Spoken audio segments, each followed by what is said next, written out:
स्वागत गल्लां ते की देख रहे सारे दर्शकों का निੱਘਾ स्वागत करते हैं। मैं हाँ परमवीर। परिवार प्यार का दूसरा नाम है। जेकर परिवार दे विच प्यार ते विश्वास ना होवे ते रिश्तियां दे विच किते ना किते कुड़त्तण आ जांदी है। ते परिवार दे विच मिठास लियाउण दे लई जरूरी है कि परिवार दे विच बैठिया जावे, उसनूं समा दिता जावे। एक समा सी जदों एक बच्चा दादा दादी चाचा चाची ताया ताई तो बहुत कुछ सिख जांदा सी, पर अज वो बच्चा किते ना किते इस सिक्ख्या तो वांझे रह रहा है, क्योंकि जिहड़े आ जॉइंट फैमिलीज़ आ वो घट रही ने ते जिहड़ियां न्यूक्लीयर फैमिलीज़ आ वो वध रही हैं। फिर गल चाहे संयुक्त परिवार दी या कह रहे परिवार दी होवे, एक परिवार नूं किवें एकजुट बनाया जावे, ये अज दा साडा विषय है। ते साडे खास मेहमान साडे दरमियान आ गए ने, उन्हां नाल तुहानूं रूबरू करवा दिंदे हां। साडे कोल उचेचे तौर ते पहुंचे ने मिसिज शकन ओबरॉय जी, जो कि एक NGO चला रहे हैं, family counselling centre red cross Jalandhar Vikhe, association for social health in India. थोड़ा बहुत बहुत स्वागत करते हैं प्रोग्राम दे। मेरे वालों दर्शकों को बहुत बहुत निੱਘਾ नमस्कार जी। एकजुट परिवार, ये जिहड़ा एकजुट है वर्ड, वो सोच के लगता है कि एक छत के थल्ले बहुत सारे मैंबरस का रहना, या की मायने कहता है जिहड़ा एकजुट परिवार, थोड़े शब्दों च जानना चाਹੁੰਦੇ। हाँ जी परमवीर जी, पहला तो मैं दसना चाहवागी कि परिवार है की चीज़ है जी। परिवार जिहड़ा है कि एक छत के नीचे माँ बाप बच्चे चाचा ताई या कोई फिर होर रिश्तेदार जिहड़े कि खून के रिश्ते ने जी। अगर वो इकट्ठे रह रहे हैं तो असीं उन्हें एक परिवार कहते हैं जी। वो परिवार दे नाल एक जड़ा बच्चा या एक इंसान है वो जन्म तो ही जुड़िया होंदा है। देखो जदों असीं एक जन्म लैंदे आ ना ते असीं एक परिवार च जन्म लैंदे आ जी। ते ये जड़ा तुसीं कहा कि परिवार दे विच प्रेम होना बहुत जरूरी है जी। ते मैं कहनी आ एक साडा इंसान दा जन्म ही प्रेम तो हुंदा है ते परिवार दे विच प्रेम होना बहुत ही जरूरी है। ये एक साडे परिवार दी परिभाषा है कि परिवार चीज़ की है जी। ते प्रेम दे नाल ही परिवार जड़ा वो चलदा है। और जिवें मैं गल कीती संयुक्त परिवार जिहड़े है वो किते ना किते घट गए ने, की कारण समझदे हो? देखो पुराना टाइम सीगा जदों ना बच्चे घर दे विच ज़्यादा संख्या च हुंदे सीगे जी। मतलब एक परिवार दे विच 8-8 10-10 बच्चे भी हुंदे सीगे। फिर एक इस तरह की वेव आई, एक लहर आई कि हम दो हमारे दो जी। ते ये मैं कहनी कि ये वेव गलत नहीं सीगी, क्योंकि उस वक्त उस टाइम नूं उस समय नूं इसकी लोड़ सीगी। आबादी नूं कंट्रोल करने वास्ते ये होना बहुत जरूरी सीगा। पर उस दे नाल की होया, साडे परिवारां दे मैंबर जदों घट गए ते नैचुरली जिहड़े परिवार सीगे उनदे विच अगर दो भैन भरा या दो भरा या दो भैनां ही रह गईयां तो रिश्ते जिहड़े सी ओह घटदे गए जी। नैचुरली रिश्ते घटदे गए ते संयुक्त परिवार जिहड़े सीगे उन्हां दी भी घाट हुंदी गई जी। उस दे नाल की होया, परिवारां दे विच ना जिद्दां संख्या घट हो गई, मैंबर घट हो गए ते ओह जिहड़ा परिवार सीगा ओह संयुक्त तो न्यूक्लियर बनदे गए जी। जिद्दां हुण दो भैन भरा सी, एक भैन विआही गई, एक भरा कुआरा है ते नैचुरली तुसीं देखो फैमिली दे विच रह इकल्ला भरा गया ते संयुक्त परिवार की रह गया जी। इस करके जिहड़े संयुक्त परिवार सीगे उत्थों सिंगल जिहड़ी फैमिली सीगी वो बननियां शुरू हो गईयां। और संयुक्त परिवार दे विच दादा दादी सी, बजुर्ग हुंदे सी, और वो समा जिहड़ा सी सिੱਖਣ वाला हुंदा सी एक बच्चे वास्ते। और एक बजुर्ग दा होना, एक बजुर्ग नूं घर दे विच जदों आपां घर दा ताला भी कह दिंदे आ ना, बिल्कुल घर दे विच बजुर्ग दा होना कितना क जरूरी है, और साडी बजुर्गां दे प्रति की जिम्मेवारी बनती है? देखो एक परिवार जिहड़ा ना उसका एक जड़ जिहड़ी है ना वो एक बजुर्ग ने साडे जी।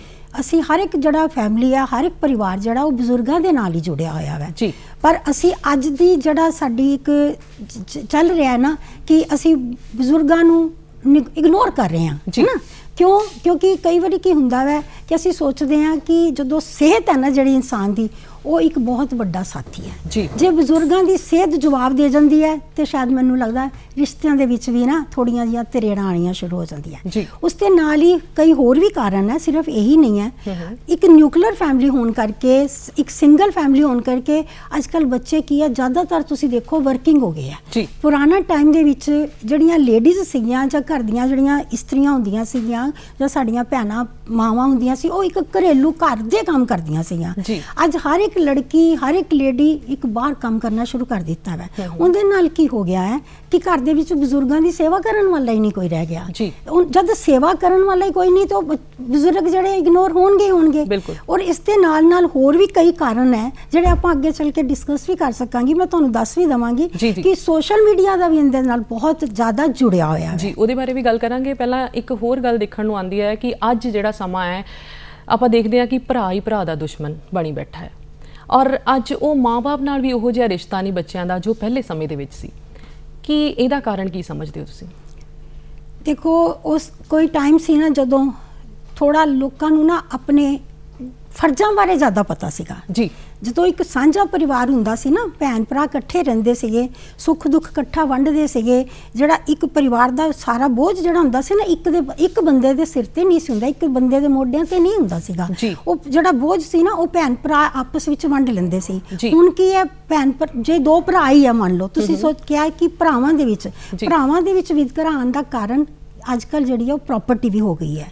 ਕਿਉਂਕਿ ਪ੍ਰਾਪਰਟੀ ਦੇ ਅੱਜ ਕੱਲ੍ਹ ਰੇਟ ਜਿੱਦੇ ਤੁਸੀਂ ਦੇਖਦੇ ਹੀ ਹੋ ਕਿ ਹਰ ਕੋਈ ਇੱਕ ਇਨਸਾਨ ਜਿਹੜਾ ਮਟੀਰੀਅਲਿਸਟਿਕ ਬਣ ਚੁੱਕਾ ਹੈ। ਹਰ ਇੱਕ ਦੀ ਆਸ਼ਾ ਹੀ ਹੈ ਕਿ ਮੈਂ ਇਹ ਦਿਨਾਂ ਦੇ ਵਿੱਚ ਕਰੋੜਪਤੀ ਬਣ ਜਾਵਾਂ। ਉਸ ਵਜ੍ਹਾ ਕਰਕੇ ਕਈ ਵਾਰੀ ਭਰਾਵਾਂ ਦੇ ਵਿੱਚ ਵੀ ਇਹ ਪ੍ਰਾਪਰਟੀ ਨੂੰ ਲੈ ਕੇ ਫਿੱਕ ਪੈ ਜਾਂਦੀ ਹੈ। ਮੇਨ ਜਿਹੜਾ ਕਾਰਨ ਹੈ ਇਹ ਸਾਡੇ ਵਾਸਤੇ ਪ੍ਰਾਪਰਟੀ ਹੋ ਗਈ ਹੈ। ਨੰਬਰ 2, ਅੱਜ ਕੱਲ੍ਹ ਰਿਸ਼ਤਿਆਂ ਦੇ ਵਿੱਚ ਨਾ ਉਹ ਭਾਵਨਾਵਾਂ, ਉਹ ਪਿਆਰ, ਉਹ ਨਿੱਘਾ ਜਿਹਾ ਜਿਹਨੂੰ ਕਹਿੰਦੇ ਸੀਗੇ ਨਾ, ਉਹ ਚੀਜ਼ ਨਹੀਂ ਰਹਿ ਗਈ। ਹਰ ਕੋਈ ਆਪਣੇ ਮਤਲਬ ਦੇ ਰਿਸ਼ਤੇ ਬਣਾ ਰਿਹਾ ਹੈ। ਅਸੀਂ ਲੋਕ ਇੰਨੇ ਕੁਝ ਸੈਲਫਿਸ਼ ਹੋ ਚੁੱਕੇ ਹਾਂ ਕਿ ਸਾਨੂੰ ਲੱਗਦਾ ਜਿਸ ਰਿਸ਼ਤੇ ਤੋਂ ਕੋਈ ਫਾਇਦਾ ਮਿਲ ਰਿਹਾ ਨਾ ਉਹੀ ਰਿਸ਼ਤੇ ਨੂੰ ਕਾਇਮ ਕੀਤਾ ਜਾਏ। ਬਾਕੀ ਰਿਸ਼ਤਿਆਂ ਦਾ ਸਾਡੇ ਵਾਸਤੇ ਕੋਈ ਮਾਇਨਾ ਹੀ ਨਹੀਂ ਹੈ ਨਾ। ਫਾਇਦਾ ਔਰ ਪੈਸਾ, ਇਹ ਦੋਵੇਂ ਚੀਜ਼ਾਂ ਆ ਜਾਂਦੀਆਂ ਰਿਸ਼ਤਿਆਂ ਦੇ ਵਿੱਚ, ਜਿਹੜੀ ਦਰਾਰ ਪੈ ਜਾਂਦੀ ਹੈ। ਬਿਲਕੁਲ। ਪਰਿਵਾਰ ਦੇ ਵਿੱਚ ਬੱਚੇ ਜਿਹੜੇ ਆ ਉਹਨਾਂ ਨੇ ਭਵਿੱਖ ਬਣਨਾ ਹੈ, ਉਹਨਾਂ ਨੇ ਅੱਗੇ ਜਾ ਕੇ ਮਾਂ-ਬਾਪ ਬਣਨਾ, ਉਹਨਾਂ ਨੇ ਅੱਗੇ ਪਰਿਵਾਰ ਤੋਰਨਾ ਹੈ। ਬੱਚਿਆਂ ਨੂੰ ਕਿਹੋ ਜਿਹੀ ਨੈਤਿਕ ਸਿੱਖਿਆ ਘਰਦਿਆਂ ਵੱਲੋਂ ਦੇਣੀ ਜ਼ਰੂਰੀ ਹੈ? ਕੀ ਕੋਈ ਸਕੂਲ ਦੇ ਵਿੱਚ ਵੀ ਇਹੋ ਜਿਹਾ ਵਿਸ਼ਾ ਹੋਣਾ ਚਾਹੀਦਾ ਹੈ ਜਿਹਦੇ ਵਿੱਚ ਬੱਚਿਆਂ ਨੂੰ ਨੈਤਿਕ ਸਿੱਖਿਆ ਦਿੱਤੀ ਜਾਵੇ? ਦੇਖੋ, ਬੱਚੇ ਹੀ ਸਾਡਾ ਭਵਿੱਖ ਨੇ, ਬੱਚੇ ਹੀ ਸਾਡੇ ਫਿਊਚਰ ਨੇ। ਅਸੀਂ ਜੋ ਬੱਚਿਆਂ ਨੂੰ ਸੰਸਕਾਰ ਦਿੰਦੇ ਆ ਨਾ ਉਹੀ ਚੀਜ਼ਾਂ, ਬੱਚਾ ਇੱਕ ਕੋਰੀ ਸਲੇਟ ਹੈ। ਬੱਚਾ ਕੋਰੀ ਸਲੇਟ ਹੈ। ਪਹਿਲੀ ਪਾਠਸ਼ਾਲਾ ਹੁੰਦੀ ਸਾਡਾ ਪਰਿਵਾਰ ਹੈ। ਜੋ ਉਹਨੂੰ ਮਾਂ ਸਿੱਖਿਆ ਦੇਗੀ ਬੱਚਾ ਉਸੇ ਚੀਜ਼ ਨੂੰ ਅਡਾਪਟ ਕਰੇਗਾ। ਦੂਸਰਾ ਜਿਹੜੀ ਹੁੰਦੀ ਪਾਠਸ਼ਾਲਾ ਸਕੂਲ ਹੈ ਨਾ, ਸਕੂਲ ਦੇ ਵਿੱਚ ਜੋ ਅਧਿਆਪਕ ਉਹਨੂੰ ਸਿਖਾਉਂਦੇ ਆ, ਜੋ ਵਾਤਾਵਰਨ ਉਹਨੂੰ ਮਿਲਦਾ ਹੈ, ਜੋ ਉਹਦੀ ਇੱਕ ਸੰਗਤ ਹੁੰਦੀ ਹੈ, ਜੋ ਉਹਦੀ ਫਰੈਂਡਸ਼ਿਪ ਹੁੰਦੀ ਹੈ, ਬੱਚਾ ਉੱਥੋਂ ਬਹੁਤ ਕੁਝ ਸਿੱਖਦਾ ਹੈ। ਤੇ ਸਾਨੂੰ ਕੀ ਚਾਹੀਦਾ ਵੈ, ਅੱਜ ਦਾ ਜੋ ਸਮਾਂ ਹੈ, ਅੱਜ ਕੱਲ੍ਹ ਬੱਚੇ ਜਿਹੜੇ ਆ ਨਾ ਇੱਕ ਸਪੇਸ ਪਾਲਦੇ ਆ। ਹਰ ਕਿਸੇ ਬੱਚੇ ਨੂੰ ਨਾ ਜਿੱਦਾਂ ਆਪਣਾ ਅਲੱਗ ਰਹਿਣ ਦੀ ਆਦਤ ਪੈ ਚੁੱਕੀ ਹੈ। ਮੋਬਾਈਲ ਫੋਨ ਜਿਹੜਾ ਉਹ ਉਹਦਾ ਇੰਨਾ ਕੁ ਫਰੈਂਡ ਬਣ ਚੁੱਕਾ ਹੈ ਕਿ ਮੋਬਾਈਲ ਤੋਂ ਬਿਨਾਂ ਉਹ ਬੱਚਾ ਚੱਲਦਾ ਹੀ ਨਹੀਂਗਾ। ਕੋਈ ਟਾਈਮ ਹੁੰਦਾ ਸੀ ਸਾਡਾ ਇੱਕ ਜਿਹੜੀ ਜ਼ਰੂਰੀ ਬੇਸਿਕ ਚੀਜ਼ਾਂ ਸੀ ਨਾ, ਰੋਟੀ, ਕੱਪੜਾ, ਮਕਾਨ। ਮੈਂ ਸੋਚਦੀ 3 ਚੀਜ਼ਾਂ ਬੇਸਿਕ ਹੁੰਦੀਆਂ ਸੀ, ਪਰ ਅੱਜ ਮੈਂ ਚੌਥੀ ਚੀਜ਼ ਨੂੰ ਨਾਲ ਜੋੜਨਾ ਚਾਹਾਂਗੀ ਕਿ ਰੋਟੀ, ਕੱਪੜਾ, ਮਕਾਨ ਤੇ ਮੋਬਾਈਲ। ਮੋਬਾਈਲ ਤੋਂ ਬਿਨਾਂ ਗੁਜ਼ਾਰਾ ਨਹੀਂ ਹੈ। ਚਾਹੇ ਉਹ ਬੱਚਾ ਛੋਟਾ ਹੈ, ਤੁਸੀਂ ਦੇਖੋ ਜੰਮਦੇ ਬੱਚੇ ਨੂੰ ਮਾਂ ਜਿਹੜੀ ਹੈ ਨਾ ਅਗਰ ਖਾਣਾ ਵੀ ਖਿਲਾਣਾ ਨਾ ਤਾਂ ਮੋਬਾਈਲ ਤੇ ਉਹਨੂੰ ਪੋਇਮ ਲਾ ਦੇਗੀ, ਕੋਈ ਉਹਨੂੰ ਵੀਡੀਓ ਲਗਾ ਦੇਗੀ। ਉਹ ਬੱਚੇ ਨੂੰ ਜੰਮਦੇ ਨੂੰ ਸ਼ੁਰੂ ਤੋਂ ਆਦਤ ਪੈ ਜਾਂਦੀ ਹੈ ਕਿ ਮੈਂ ਮੋਬਾਈਲ ਤੋਂ ਬਿਨਾਂ ਰਹਿਣਾ ਹੀ ਨਹੀਂ ਹੈ। ਉਹ ਬੱਚਾ ਵੱਡਾ ਹੋ ਕੇ ਮੋਬਾਈਲ ਨੂੰ ਕਿੱਦਾਂ ਛੱਡ ਸਕੇਗਾ? ਮੋਬਾਈਲ ਨੂੰ ਮੈਂ ਮਾੜਾ ਨਹੀਂ ਕਹਾਂਗੀ, ਮੈਂ ਕਦੀ ਵੀ ਨਹੀਂ ਕਹਿੰਦੀ। ਸੋਸ਼ਲ ਮੀਡੀਆ ਤੋਂ ਅਸੀਂ ਬਹੁਤ ਜ਼ਿਆਦਾ ਗਿਆਨ ਜਿਹੜਾ ਲੈਂਦੇ ਆ, ਪਰ ਅਗਰ ਕਿਸੇ ਵੀ ਚੀਜ਼ ਦੀ ਵਰਤੋਂ ਅਸੀਂ ਉਸ ਐਕਸੈਸ ਕਰਦੇ ਆ, ਬਹੁਤ ਜ਼ਿਆਦਾ ਕਰਨੇ ਆ, ਉਹ ਸਾਡੇ ਵਾਸਤੇ ਨੁਕਸਾਨਦਾਇਕ ਹੈ। ਤੇ ਸਕੂਲ ਦੇ ਵਿੱਚ ਵੀ ਸਾਨੂੰ ਬੱਚਿਆਂ ਨੂੰ ਇਹ ਸਿੱਖਿਆ ਦੇਣੀ ਚਾਹੀਦੀ ਹੈ ਕਿ ਜਿੱਥੋਂ ਤੱਕ ਹੋ ਸਕੇ ਇਸ ਮੋਬਾਈਲ ਨੂੰ ਜ਼ਰੂਰਤ ਵਕਤ ਹੀ ਇਸਤੇਮਾਲ ਕਰੋ, ਬਿਨਾਂ ਜ਼ਰੂਰਤ ਤੋਂ ਇਹਨੂੰ ਇਸਤੇਮਾਲ ਨਾ ਕਰੋ। ਔਰ ਨਾਲ ਦੀ ਨਾਲ ਸਕੂਲਾਂ ਦੇ ਵਿੱਚ ਵੀ ਨੈਤਿਕ ਸਿੱਖਿਆ ਬਹੁਤ ਜ਼ਰੂਰੀ ਹੈ। ਅਗਰ ਮਾਂ ਨੇ ਵੀ ਨੈਤਿਕ ਸਿੱਖਿਆ ਦੇਣੀ ਹੈ ਤਾਂ ਪਹਿਲਾਂ ਮਾਂ ਦਾ ਨੈਤਿਕ ਬਣਨਾ ਬਹੁਤ ਜ਼ਰੂਰੀ ਹੈ। ਅਗਰ ਮਾਂ ਹੀ ਖੁਦ ਇਸ ਚੀਜ਼ ਨੂੰ ਆਪਣੇ ਤੇ ਨਹੀਂ ਅਪਲਾਈ ਕਰੇਗੀ ਤੇ ਬੱਚਿਆਂ ਨੂੰ ਕਿਵੇਂ ਸਮਝਾਏਗੀ? ਦੇਖੋ ਨਾ, ਉਹ ਇਸ ਕਰਕੇ ਸਮਝਾਉਣ ਲਈ ਪਹਿਲਾਂ ਆਪ ਉਸ ਚੀਜ਼ਾਂ ਨੂੰ ਅਪਲਾਈ ਕਰਨਾ ਬਹੁਤ ਜ਼ਰੂਰੀ ਹੈ। ਜੀ, ਤੁਸੀਂ ਇੱਕ NGO ਰਨ ਕਰ ਰਹੇ ਹੋ ਔਰ ਉਹਦੇ ਵਿੱਚ ਵੀ ਤੁਹਾਡੇ ਕੋਲ ਬਹੁਤ ਸਾਰੇ ਇਹੋ ਜਿਹੇ ਕੇਸਿਸ ਆਉਂਦੇ ਹੋਣਗੇ ਜਿੱਥੇ ਮੋਬਾਈਲ ਕਾਰਨ ਬਣਿਆ ਹੋਵੇ। ਕੀ ਕਹਿਣਾ ਚਾਹੋਗੇ ਇਹਦੇ ਬਾਰੇ? ਮੈਂ ਦੇਖੋ ਜੀ ਕਾਫੀ ਪਿਛਲੇ ਕਈ ਸਾਲਾਂ ਤੋਂ ਇੱਥੇ ਕੰਮ ਕਰ ਰਹੀ ਹਾਂ, ਸੇਵਾਵਾਂ ਦੇ ਰਹੀ ਹਾਂ। ਕੋਈ ਟਾਈਮ ਹੁੰਦਾ ਸੀ ਜਦੋਂ ਸਾਡੇ ਕੋਲ ਕੋਈ ਕੇਸ ਆਉਂਦਾ ਸੀਗਾ ਨਾ, ਉਹਦੇ ਝਗੜਿਆਂ ਦੀ ਵਜ੍ਹਾ ਕੁਝ ਹੋਰ ਹੁੰਦੀ ਸੀਗੀ। ਹਾਂਜੀ, ਕੋਈ ਆਰਥਿਕ ਤੰਗੀ ਹੈ, ਘਰ ਦੇ ਵਿੱਚ ਮਾਲੀ ਹਾਲਤ ਠੀਕ ਨਹੀਂ ਹੈ, ਜਾਂ ਹਸਬੈਂਡ ਨਸ਼ੇ ਕਰਦਾ ਵੈ, ਜਾਂ ਕੋਈ ਬਿਮਾਰੀ ਹੈ। ਅੱਜ ਕੱਲ ਕੀ ਹੈ, ਰਿਸ਼ਤੇ ਜਿਹੜੇ ਆ ਨਾ, ਇਹ ਵਿਵਾਹਿਕ ਰਿਸ਼ਤੇ ਜਿਹੜੇ ਆ, ਇਹ ਵੀ ਮੋਬਾਈਲ ਦੇ ਥਰੂ ਜੁੜ ਰਹੇ ਆ। ਮੋਬਾਈਲ ਦੇ ਥਰੂ ਜੁੜ ਰਹੇ ਆ, ਔਰ ਜਿੰਨੀ ਜਲਦੀ ਜੁੜ ਰਹੇ ਆ ਉਨੀ ਜਲਦੀ ਟੁੱਟ ਰਹੇ ਆ। ਤੁਸੀਂ ਹੈਰਾਨ ਹੋਵੋਗੇ ਪਰਮਵੀਰ ਜੀ ਕਿ ਛੋਟੇ ਛੋਟੇ ਬੱਚੇ ਜਿਹੜੇ ਕਿ ਜਿਨ੍ਹਾਂ ਦੀ ਉਮਰ ਹਲੇ 14-15 ਸਾਲ ਹੈ, ਜਿਨ੍ਹਾਂ ਨੂੰ ਨਹੀਂ ਪਤਾ ਕਿ ਵਿਆਹ ਕੀ ਚੀਜ਼ ਹੈ, ਵਿਵਾਹਿਕ ਜੀਵਨ ਦੀਆਂ ਕੀ ਜ਼ਿੰਮੇਵਾਰੀਆਂ ਨੇ, ਉਹਨਾਂ ਬੱਚਿਆਂ ਨੂੰ ਸਿਰਫ ਇਹ ਪਤਾ ਹੈ ਕਿ ਅਸੀਂ ਸ਼ਾਦੀ ਕਰਕੇ ਐਸ਼ ਕਰਨੀ ਹੈ, ਘੁੰਮਣਾ ਫਿਰਨਾ ਵੈ, ਅਸੀਂ ਜੋ ਵੀ ਆਪਣੀ ਮਰਜ਼ੀ ਨਾਲ ਆਪਣੀ ਲਾਈਫ ਨੂੰ ਚਲਾਉਣਾ ਵੈ। ਦੇਖੋ ਇਹ ਜਿਹੜੀ ਸਾਡੀ ਜ਼ਿੰਦਗੀ ਹੈ ਨਾ, ਇਹ ਕੋਈ ਐਸਾ ਮਿਊਜ਼ਿਕ ਸਿਸਟਮ ਨਹੀਂ ਹੈ ਕਿ ਇਹਨੂੰ ਆਪਣੀ ਮਰਜ਼ੀ ਨਾਲ ਅਸੀਂ ਚਲਾ ਲਈਏ। ਇਹ ਸਾਡਾ ਇਹ ਜਿਹੜਾ ਸਿਸਟਮ ਹੈ ਨਾ, ਇਹ ਰੇਡੀਓ ਹੈ, ਜੋ ਪਰਮਾਤਮਾ ਸਾਡੇ ਕੋਲ ਕਰਵਾਏਗਾ ਅਸੀਂ ਉਹੀ ਕਰਨਾ ਹੈ। ਤੇ ਬੱਚੇ ਵਿਆਹ ਤੋਂ ਬਾਅਦ ਕੀ ਹੁੰਦਾ ਹੈ, ਜ਼ਿੰਮੇਵਾਰੀਆਂ ਨਿਭਾਉਣ ਦੇ ਕਾਬਿਲ ਹੀ ਨਹੀਂ ਹੁੰਦੇ, ਔਰ ਆਪਸ ਉਹਨਾਂ ਦੀ ਅੰਡਰਸਟੈਂਡਿੰਗ ਨਹੀਂ ਬਣਦੀ। ਉਹ ਮਤਲਬ ਰਿਸ਼ਤਿਆਂ ਦੀ ਵਜ੍ਹਾ ਜਿਹੜੀ ਹੈ ਨਾ, ਅੱਜ ਮੋਬਾਈਲ ਬਣ ਚੁੱਕਾ ਹੈ। ਇਸ ਤੋਂ ਬਾਅਦ ਵਿਆਹ ਤੋਂ ਬਾਅਦ ਵੀ ਤੁਸੀਂ ਦੇਖੋ, ਮੈਂ ਦੇਖ ਕੇ ਹੈਰਾਨ ਹੁੰਨੀ ਕਿ ਸਾਡੇ ਕੋਲ ਇਸ ਤਰ੍ਹਾਂ ਦੇ ਵੀ ਕੇਸ ਆਉਂਦੇ ਆ ਜਿਨ੍ਹਾਂ ਦੀ ਸ਼ਾਦੀ ਦੇ ਵਿੱਚ ਕਿਤੇ 15 ਸਾਲ ਹੋ ਚੁੱਕੇ, ਕਿਤੇ 18 ਸਾਲ ਹੋ ਚੁੱਕੇ ਆ। ਈਵਨ ਹਸਬੈਂਡ ਵਾਈਫ ਇਸ ਗੱਲ ਤੋਂ ਲੜ ਰਹੇ ਆ ਕਿ ਮੈਡਮ ਜੀ ਇਹ ਮੋਬਾਈਲ ਤੇ ਚੈਟਿੰਗ ਕਰ ਰਹੀ ਹੈ ਰਾਤ ਨੂੰ ਦੇਰ ਤੱਕ। ਵਾਈਫ ਨੂੰ ਸ਼ੱਕ ਹੈ ਕਿ ਹਸਬੈਂਡ ਜਿਹੜਾ ਮੇਰਾ ਉਹ ਕਿਸੇ ਹੋਰ ਦੇ ਨਾਲ ਰਿਲੇਸ਼ਨ ਦੇ ਵਿੱਚ ਹੈ। ਤੇ ਮੋਬਾਈਲ ਜਿਹੜੀ ਇੱਕ ਵਜ੍ਹਾ ਬਣ ਚੁੱਕੀ ਹੈ ਝਗੜਿਆਂ ਦੇ। ਔਰ ਕਿਤੇ ਨਾ ਕਿਤੇ ਜਿਹੜੀ ਇਹ ਵੀ ਕਾਰਨ ਸਮਝਿਆ ਜਾਂਦਾ ਹੈ ਕਿ ਇੱਕ ਜਿਹੜੀ ਨੂੰਹ ਆ ਉਹ ਹਰ ਨਿੱਕੀ ਨਿੱਕੀ ਗੱਲ ਫੋਨ ਤੇ ਜਿਹੜੀ ਆਪਣੀ ਮਾਂ ਦੇ ਨਾਲ ਸਾਂਝੀ ਕਰਦੀ ਹੈ, ਜੋ ਪਰਿਵਾਰ ਦੇ ਵਿੱਚ ਹੁੰਦਾ। ਇਹ ਵੀ ਕਿਤੇ ਨਾ ਕਿਤੇ ਕਹਿੰਦੇ ਆ ਕਿ ਕਾਰਨ ਬਣਦਾ ਹੈ, ਜਿੱਥੇ ਲੜਾਈ ਝਗੜੇ ਦੇ ਕਾਰਨ ਬਣ ਜਾਂਦੇ। ਦੇਖੋ ਜੀ, ਨੂੰਹ ਸੱਸ ਦਾ ਰਿਸ਼ਤਾ ਮੈਂ ਕਹਾਂਗੀ ਸ਼ੁਰੂ ਤੋਂ ਸਾਡੇ ਇੱਕ ਜਿਹੜਾ ਬਹੁਤ ਪੁਰਾਣੀ ਸੰਸਕ੍ਰਿਤੀ ਚੱਲ ਰਹੀ ਹੈ ਨਾ, ਉਦੋਂ ਤੋਂ ਹੀ ਇੱਕ ਲੜਕੀ ਦੇ ਮਨ 'ਚ ਬਿਠਾ ਦਿੱਤਾ ਜਾਂਦਾ ਹੈ ਕਿ ਸੱਸ ਦਾ ਰੂਪ ਹੈ ਵੀ ਸੱਸ ਜਿਹੜੀ ਆ ਨਾ ਉਹ ਤੇਰੀ ਮਾਂ ਨਹੀਂ ਬਣੇਗੀ। ਪਰ ਮੈਂ ਇਸ ਚੀਜ਼ ਦੇ ਬਿਲਕੁਲ ਅਗੇਂਸਟ ਆ, ਮੈਂ ਇਸ ਚੀਜ਼ ਨੂੰ ਨਹੀਂ ਮੰਨਦੀ। ਅਗਰ ਇੱਕ ਨੂੰਹ ਜਿਸ ਘਰ ਦੇ ਵਿੱਚ ਜਾਂਦੀ ਹੈ, ਉਹਨੂੰ ਸੱਸ ਨੂੰ ਅਗਰ ਮਾਂ ਦਾ ਦਰਜਾ ਦਿੰਦੀ ਹੈ, ਤੇ ਮੈਨੂੰ ਲੱਗਦਾ ਹੈ ਕਿ ਸੱਸ ਤੋਂ ਵੱਧ ਕੋਈ ਗੁਰੂ ਹੋ ਹੀ ਨਹੀਂ ਸਕਦਾ। ਇੱਕ ਮਾਂ ਤੁਹਾਨੂੰ ਜੀਵਨ ਦਿੰਦੀ ਹੈ, ਪਰ ਜਿਹੜੀ ਸੱਸ ਹੈ ਤੁਹਾਨੂੰ ਜੀਵਨ ਸਾਥੀ ਦਿੰਦੀ ਹੈ। ਔਰ ਜਿਹੜਾ ਪਰਮਾਤਮਾ ਹੈ ਨਾ, ਉਹ ਤੁਹਾਨੂੰ ਜਿਸ ਤਰ੍ਹਾਂ ਕਹਿੰਦੇ ਆ ਕਿ ਸਿੱਖਿਆ ਦਿੰਦਾ ਹੈ, ਤੁਹਾਡੀ ਜ਼ਿੰਦਗੀ ਨੂੰ ਚਲਾਉਂਦਾ ਹੈ। ਪਰ ਮਾਂ ਸੱਸ ਜਿਹੜੀ ਹੈ ਉਹ ਇੱਕ ਗੁਰੂ ਹੈ, ਉਹ ਤੁਹਾਨੂੰ ਜ਼ਿੰਦਗੀ ਨੂੰ ਕਿਵੇਂ ਦੁੱਖਾਂ ਸੁੱਖਾਂ ਤੋਂ ਕਿਵੇਂ ਬਾਹਰ ਨਿਕਲਣਾ ਹੈ ਉਹ ਸਿਖਾਉਂਦੀ ਹੈ। ਤੇ ਅਗਰ ਇੱਕ ਨੂੰਹ ਜਿਹੜੀ ਹੈ ਉਹ ਸੱਸ ਨੂੰ ਥੋੜਾ ਆਪਣੀ ਮਾਂ ਵਾਂਗਨ ਸਮਝੇ, ਮਾਂ ਦੇ ਵਿੱਚ ਤੇ ਸੱਸ ਦੇ ਵਿੱਚ ਕੰਪੈਰੀਜ਼ਨ ਨਾ ਕਰੋ। ਦੇਖੋ ਇੱਕ ਮਾਂ ਮੈਂ ਕਹਿੰਦੀ ਮਾਂ ਨੂੰ ਲੈ ਲਓ ਤੁਸੀਂ, ਮਾਂ ਹਮੇਸ਼ਾ ਧੀ ਦੇ ਕੰਮ ਤੇ ਪਰਦਾ ਪਾ ਲੇਗੀ। ਅਗਰ ਧੀ 'ਚ ਕੋਈ ਗਲਤੀ ਵੀ ਹੋ ਗਈ ਹੈ ਨਾ, ਤੇ ਮੈਂ ਇੱਥੇ ਨਾਲ ਸੱਸ ਨੂੰ ਵੀ ਕਹਿਣਾ ਚਾਹਾਂਗੀ, ਅਗਰ ਸਾਡੀਆਂ ਨੂੰਹਾਂ ਸਾਡੇ ਬੱਚੇ ਕੋਈ ਸਾਡੇ ਘਰ 'ਚ ਜਿਹੜੇ ਆਏ ਆ, ਅਗਰ ਕੋਈ ਗਲਤੀ ਵੀ ਹੋ ਜਾਂਦੀ ਹੈ ਨਾ, ਅਗਰ ਅਸੀਂ ਉਹਨਾਂ ਤੇ ਗਲਤੀਆਂ ਤੇ ਥੋੜਾ ਪਰਦਾ ਪਾ ਲਈਏ, ਉਹਨਾਂ ਨੂੰ ਪਿਆਰ ਦੇ ਨਾਲ ਸਮਝਾਈਏ, ਉਹਨਾਂ ਨੂੰ ਇਸ ਚੀਜ਼ ਦਾ ਅਹਿਸਾਸ। ਦੇਖੋ ਰਿਸ਼ਤੇ ਫਿਰ ਸ਼ੁਰੂ ਤੋਂ ਆਪਾਂ ਲੈ ਕੇ ਚੱਲੇ ਆ ਕਿ ਪਿਆਰ ਦੇ ਆ, ਜਿੱਥੇ ਪਿਆਰ ਦਾ ਅਹਿਸਾਸ ਹੋਏਗਾ ਨਾ, ਤੁਸੀਂ ਪਿਆਰ ਦੇ ਨਾਲ ਨੂੰਹ ਨੂੰ ਗਲੇ ਲਾਓਗੇ, ਤੁਸੀਂ ਨੂੰਹ ਨੂੰ ਸਮਝਾਓਗੇ ਕਿ ਇਹ ਬੇਟਾ ਤੁਹਾਡਾ ਘਰ ਹੈ, ਤੁਸੀਂ ਇਸ ਨੂੰ ਸੰਭਾਲਣਾ ਵੈ। ਅੱਜ ਦੇਖੋ ਸੱਸ ਕਿਉਂ ਸਮਝਾਉਂਦੀ ਹੈ, ਉਹਨੂੰ ਲੱਗਦਾ ਕਿ ਮੇਰੇ ਤੋਂ ਬਾਅਦ ਮੇਰੀ ਨੂੰਹ ਜਿਹੜੀ ਘਰ ਨੂੰ ਸੰਭਾਲ ਸਕੇਗੀ। ਅਗਰ ਸੱਸ ਸੁਗੜ ਸਿਆਣੀ ਹੈ ਤਾਂ ਉਹ ਆਪਣੀ ਨੂੰਹ ਨੂੰ ਵੀ ਇੱਕ ਸਿਆਣਾ ਸਮਝਦਾਰ ਬਣਾਏਗੀ।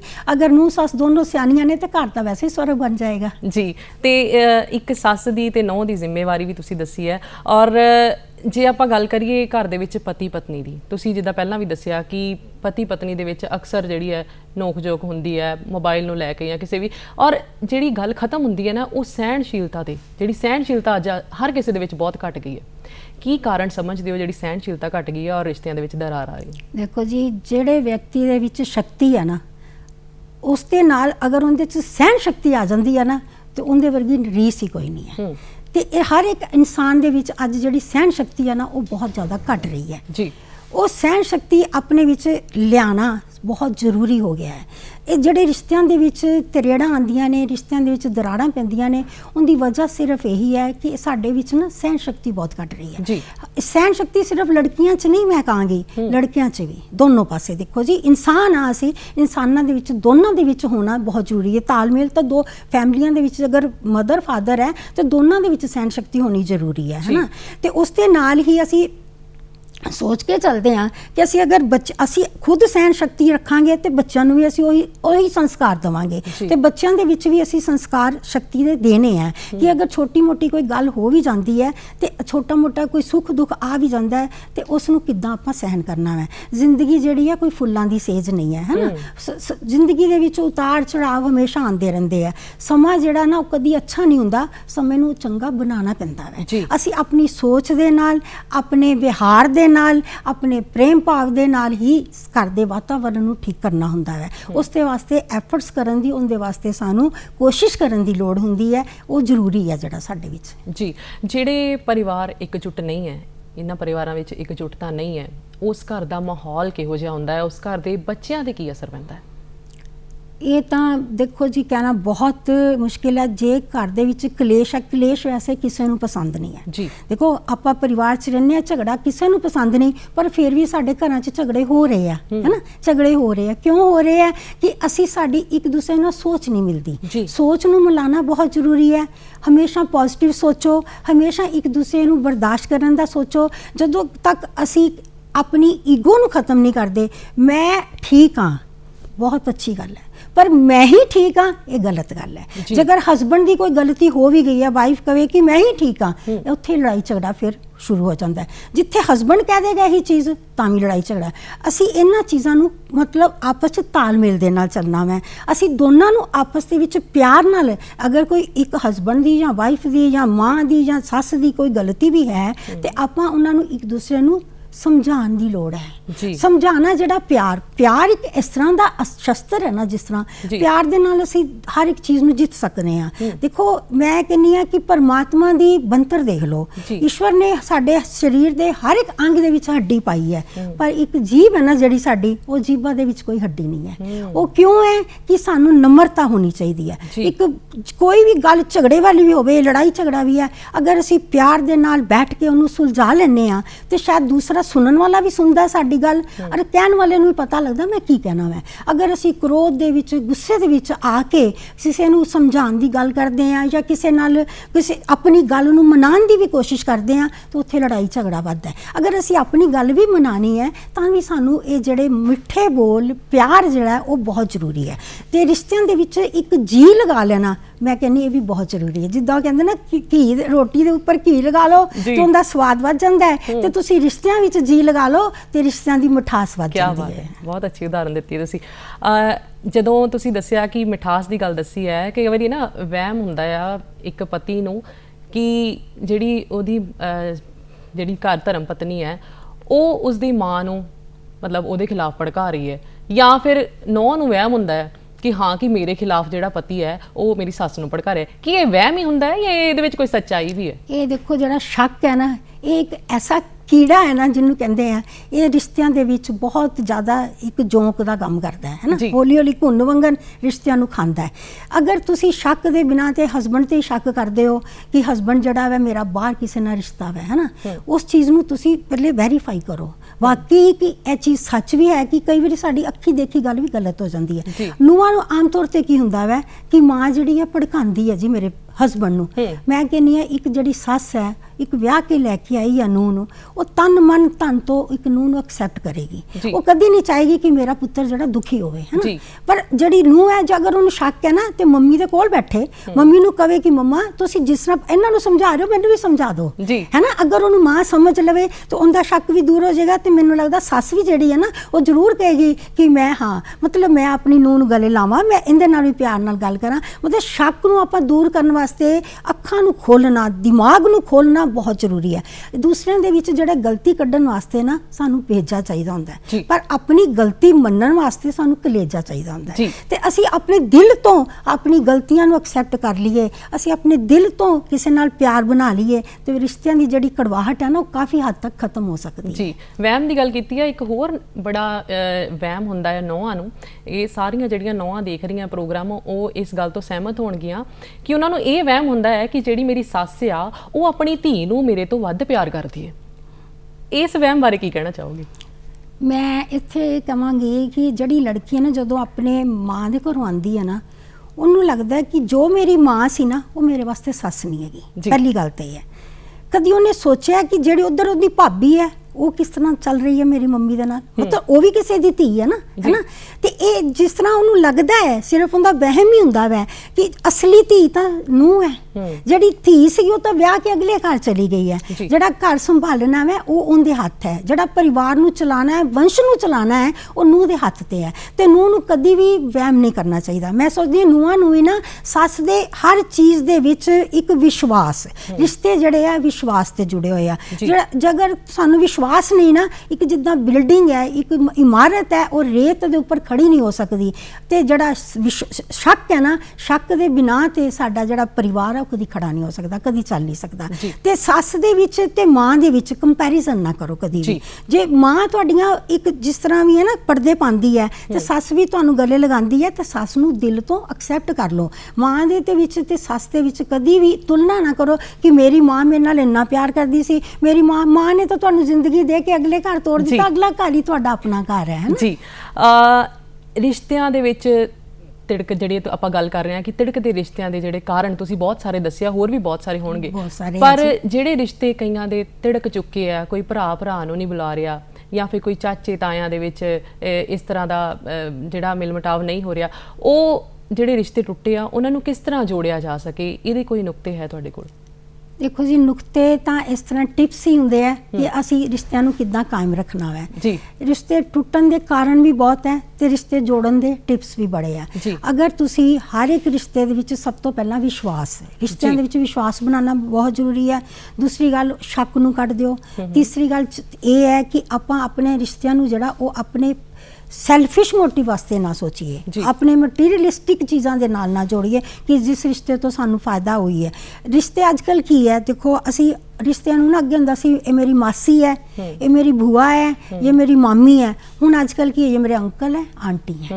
ਮਤਲਬ ਰਿਸ਼ਤਿਆਂ ਦੇ ਵਿੱਚ ਉਹ ਚੀਜ਼ ਹੀ ਨਹੀਂ ਰਹਿ ਗਈ ਹੈ ਕਿ ਤੁਹਾਨੂੰ ਪਤਾ ਹੀ ਨਹੀਂ ਹੈ, ਬੱਚਿਆਂ ਨੂੰ ਪਤਾ ਹੀ ਨਹੀਂ ਕਿ ਸਾਡਾ ਸੈਕਿੰਡ ਕਜ਼ਨ ਕੌਣ ਹੈ। ਤੇ ਬੱਚਿਆਂ ਨੂੰ ਇਹ ਦੱਸਣ ਦੀ ਲੋੜ ਹੈ ਕਿ ਇਹ ਤੁਹਾਡਾ ਚਾਚਾ ਜੀ ਹੈ, ਇਹ ਤੁਹਾਡੇ ਮਾਮਾ ਜੀ ਨੇ, ਇਹ ਤੁਹਾਡੀ ਮਾਸੀ ਜੀ ਹੈ। ਉਹ ਮਾਸੀ ਦਾ ਰਿਸ਼ਤਾ ਦੇਖੋ ਜੀ, ਮਾਂ ਸੀ, ਮਾਸੀ ਮਤਲਬ ਮਾਂ ਜੈਸੀ, ਮਾਂ ਜੈਸੀ, ਤੇ ਮਾਂ ਤੋਂ ਵੱਧ ਮਾਸੀ ਹੈ। ਤੇ ਅਗਰ ਅਸੀਂ ਮਾਸੀਆਂ ਨਾਲ, ਮਾਮੀਆਂ ਨਾਲ, ਚਾਚੀਆਂ ਨਾਲ ਇਹ ਪਿਆਰ ਦੇ ਰਿਸ਼ਤੇ ਬਣਾਵਾਂਗੇ, ਆਪਣੇ ਦਿਮਾਗ 'ਚੋਂ ਇਹ ਚੀਜ਼ਾਂ ਕੱਢ ਦੋ ਕਿ ਅਸੀਂ ਫਾਇਦੇ ਵਾਸਤੇ ਰਿਸ਼ਤੇ ਬਣਾਉਣੇ ਆ। ਸਾਨੂੰ ਤਨ ਮਨ ਧਨ ਤੋਂ ਰਿਸ਼ਤਿਆਂ ਦੇ ਨਾਲ ਜੁੜਨਾ ਚਾਹੀਦਾ ਵੈ। ਔਰ ਐਸੀ ਦੇਖੋ ਜਿਹੜੇ ਰਿਸ਼ਤੇ ਹੈ ਨਾ, ਇਹ ਜਿਸ ਤਰ੍ਹਾਂ ਸੁੱਖ ਦੁੱਖ ਹੈ ਸਾਡੇ, ਇਹ ਤਾਂ ਹੀ ਕੱਟੇ ਜਾ ਸਕਦੇ ਹੈ ਜਿਸ ਰਿਸ਼ਤੇ ਦੇ ਨਾਲ ਸਾਡਾ ਸੁੱਖ ਜੋੜ ਕੇ ਦੁੱਗਣਾ ਹੋ ਜਾਏ, ਔਰ ਜਿਹੜਾ ਦੁੱਖ ਹੈ ਸਾਡਾ ਉਹ ਅੱਧਾ ਹੋ ਜਾਏ, ਉਹੀ ਸਾਡਾ ਰਿਸ਼ਤਾ ਹੈ ਜੀ, ਉਹੀ ਸਾਡਾ ਰਿਸ਼ਤਾ ਹੈ ਜੀ। ਸੰਯੁਕਤ ਪਰਿਵਾਰ ਤੋਂ ਇਕਹਿਰੇ ਪਰਿਵਾਰ ਹੋ ਰਹੇ ਹੈ, ਇਕਹਿਰੇ ਪਰਿਵਾਰ ਦੇ ਫਾਇਦੇ ਤੇ ਨੁਕਸਾਨ ਜਾਣਨਾ ਚਾਹਾਂਗੇ। ਸੰਯੁਕਤ ਪਰਿਵਾਰ ਦੇ ਬਹੁਤ ਫਾਇਦੇ ਸੀ ਮੈਂ ਕਹਾਂਗੀ, ਕਿਉਂਕਿ ਇੱਕ ਫੈਮਿਲੀ ਦਾ ਇੱਕ ਬਜ਼ੁਰਗ ਹੁੰਦਾ ਸੀਗਾ, ਉਸ ਦੇ ਨਾਲ ਕਈ ਸ਼ਾਖਾਵਾਂ ਜੁੜੀਆਂ ਹੋਈਆਂ ਸੀਗੀਆਂ। ਜਦੋਂ ਪਰਿਵਾਰ ਇਕੱਠਾ ਰਹਿੰਦਾ ਸੀ, ਕੋਈ ਵਿਪਤਾ ਵੀ ਆ ਪੈਂਦੀ ਸੀਗੀ ਘਰ ਦੇ ਵਿੱਚ, ਤੇ ਸਾਰੇ ਜਣੇ ਰਲ ਕੇ ਉਸ ਬੋਝ ਨੂੰ ਜਿਹੜਾ ਹਲਕਾ ਕਰ ਲੈਂਦੇ ਸੀਗੇ। ਅੱਜ ਕੱਲ੍ਹ ਕੀ ਹੈ, ਇੱਕ ਜਿਹੜਾ ਸਿੰਗਲ ਫੈਮਲੀਜ਼ ਹੋ ਗਈਆਂ ਨੇ ਨਾ, ਤੁਸੀਂ ਦੇਖੋ ਬੱਚਿਆਂ 'ਚ ਸਟ੍ਰੈਸ ਬਹੁਤ ਵੱਧ ਰਿਹਾ ਹੈ। ਇਹ ਸਟ੍ਰੈਸ ਵਧਣ ਦਾ ਕਾਰਨ ਕੀ ਹੈ? ਤੁਸੀਂ ਆਪਣਾ ਦੁੱਖ, ਆਪਣੇ ਦਿਲ ਦੀ ਗੱਲ ਕਿਸੇ ਨਾਲ ਸ਼ੇਅਰ ਹੀ ਨਹੀਂ ਕਰ ਪਾਉਂਦੇ। ਅੱਗੇ ਜਦੋਂ ਹੁੰਦਾ ਸੀ, ਇੱਕ ਬੱਚੇ ਛੋਟੇ ਹੁੰਦੇ ਸੀ, ਪਰਿਵਾਰ ਸਾਂਝਾ ਹੁੰਦਾ ਸੀਗਾ, ਬੱਚਿਆਂ ਨੂੰ ਕੋਈ ਦੁੱਖ ਤਕਲੀਫ ਹੁੰਦੀ ਸੀ, ਦਾਦਾ ਦਾਦੀ ਕੋਲ ਚਲ ਜਾਣਾ।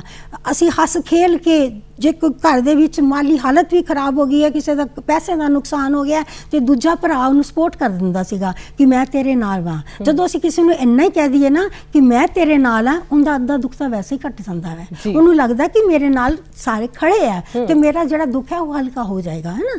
ਤੇ ਇਸ ਕਰਕੇ ਮੈਂ ਸੋਚਦੀ ਹਾਂ ਕਿ ਉਹ ਪਰਿਵਾਰ ਬਹੁਤ ਵਧੀਆ ਸੀਗੇ। ਉੱਥੇ ਅੱਜ ਕੀ ਹੈ, ਸਿੰਗਲ ਫੈਮਲੀਜ਼ ਹੋ ਗਈਆਂ। ਸਿੰਗਲ ਫੈਮਲੀਜ਼ ਦੇ ਵਿੱਚ ਕੀ ਹੈ, ਮਾਂ ਬਾਪ ਜਿਹੜੇ ਆ ਦੋਨੋਂ ਵਰਕਿੰਗ ਹੈ।